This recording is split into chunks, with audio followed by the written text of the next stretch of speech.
Hi, everybody. I'm going to try to do something a little visually different. This is where I was yesterday on Seneca Lake, one of the Finger Lakes in upstate New York. One of my favorite places. And it's a camp that belongs to a couple of dear friends of mine, sort of extended family. And I'm going to try to set this up so that you can hear the wind and the waves in the background before you see me, so you'll know if I was successful or not. So I went there yesterday to do some, let me readjust, to do some healing. If you haven't been following, I had a mastectomy about 2.5 weeks ago, and I'm really progressing nicely. But I wanted to be by the water. I originally, from ages 3 to 8, lived on water, and that really sank itself deep into my soul, and I'm a water baby. And so I want to talk today about disappointment. So here I was, and I knew this was probably going to happen, but still I held out hope. So I got there and was having this wonderful time, with friends and sleeping when I needed to. But I never got down to the shore. I don't know if you can see. If I move, let's see, if I move one way or the other, if you can see, it's quite a ways down. 47, I think they said, 47 steps down to the water. And you can see from the flag and from, I'm getting part of my gecko in the background there, but you can see from the flag and from the white caps on Seneca Lake that it was a rough seas day, right? The water was rough, the air was rough, although I love the wind and I love the water like that. And I just knew that it was going to be too hard on my body. That one of the things that I learned with my first mastectomy 18 years ago is that it throws your center of balance off until you get used to it again. And especially when you're talking about your intercostal muscles and your rib cage. I mean, it really helps to control the balance of your whole body. So there's nothing restful. If you have surgery in this part of your body, if any of you have had that, whether you go into the thoracic cavity or not, there's just nothing restful because the muscles, they're your core muscles, that whole area, trying to keep you upright and moving and walking. And to be on any sort of uncertain or unstable foundation is very tiring and easy to strain muscles. So, and it was pretty clear to me when I saw the winds kick up that I wouldn't be going down to the water. Tackling the 47 steps up and down itself was, I thought, going to be my big challenge, let alone adding the water into that.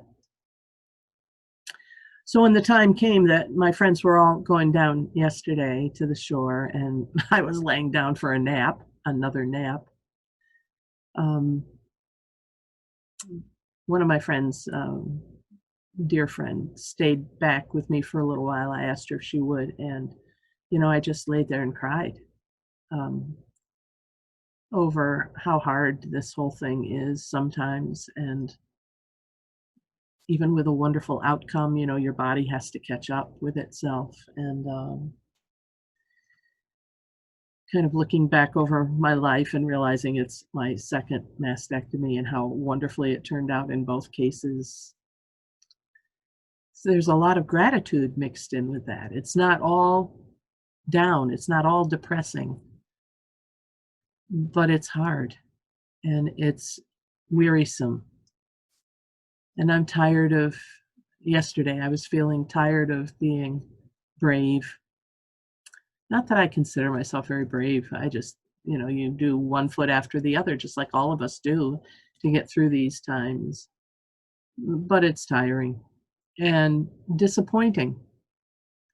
Disappointing for me. I hopefully I'll get back to the lake probably next month, sometime in September, and be able to swim by then, or at least get in the water.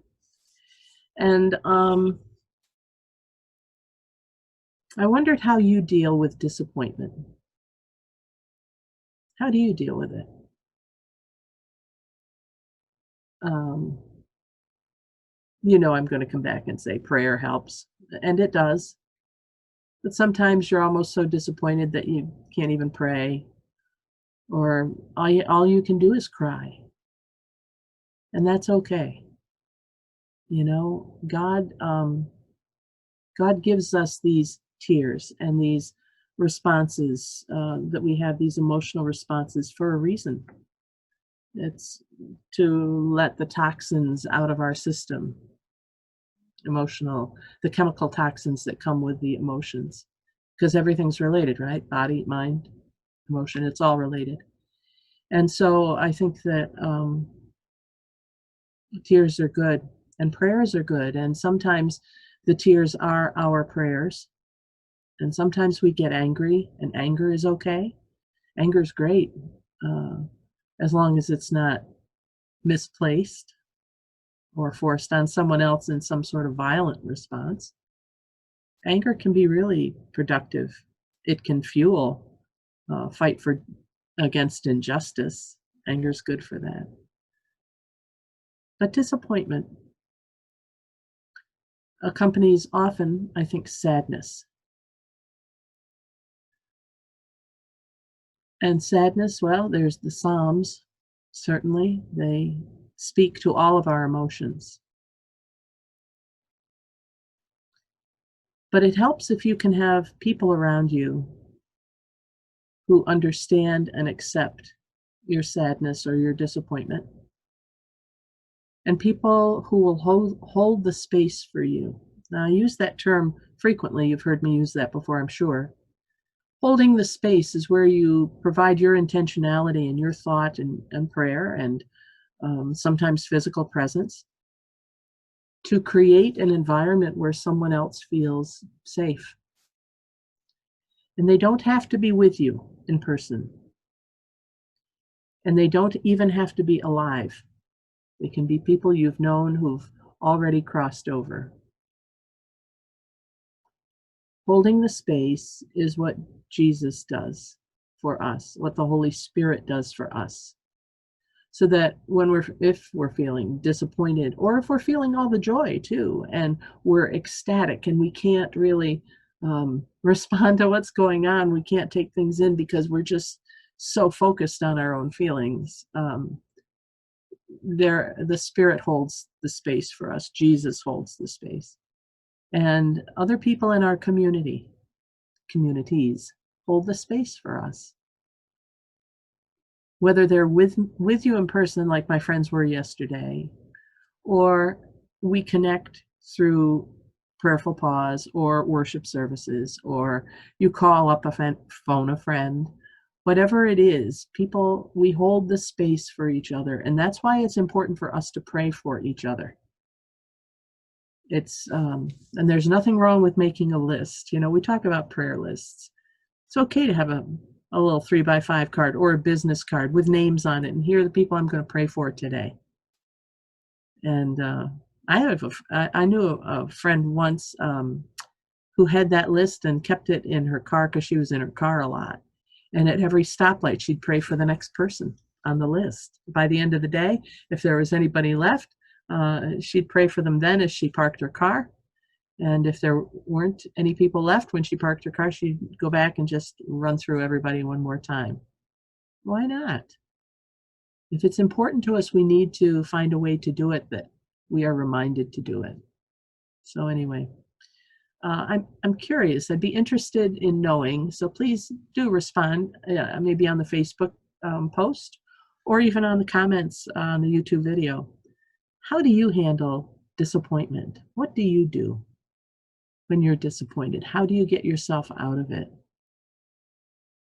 Obviously, I did, because I'm here and I'm not feeling all that disappointed. I'm feeling gratitude, and I can share this with you.